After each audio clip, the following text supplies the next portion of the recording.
What did you find most surprising or interesting about Seneca Village? So the thing that I found most surprising about Seneca Village is the fact that there were women landowners.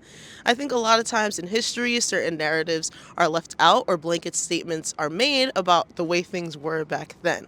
So getting to find out there were actually quite a few black women landowners in Seneca Village was pretty surprising to me. Nancy Moore, Diana Harding, and Sally Wilson. The fact that they were able to run their families, run their households, and own land, I think is really amazing and also pretty surprising. Well, one thing that I found really interesting about Seneca Village is this whole aspect of community.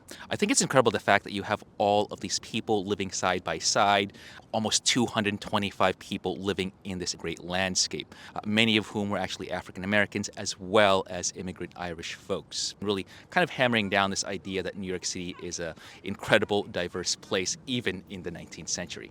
One of my favorite stories about Seneca Village is the Garnetts. They were an older couple and they had one of the highest valued homes in Seneca Village, but they ran into some financial difficulty and the community really stepped forward to help them stay in their home. It was really a community in the real sense of the word, that people rented to family members, they lived with adopted children, and they helped each other out, just like we really think of a community doing. One of the things I think I find most interesting about Seneca Village is the name. There's actually no evidence of the village residents actually calling it Seneca Village. The first publication that uses that name came in 1873. There are ideas and suggestions that maybe the name carries negative connotations, referring to the indigenous Seneca Nation of Western New York.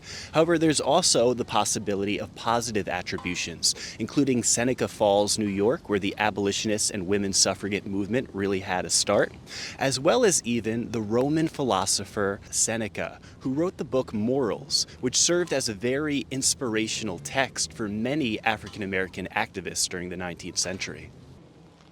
There's a lot to explore in regarding this former community. One aspect I enjoy is that it was a Pan-African community in the sense that there were people of African descent that were born in other parts of the world.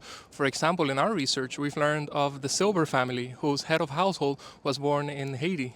If you would like to learn more about Seneca Village with us here at the Conservancy, you could check out centralparknyc.org/tours.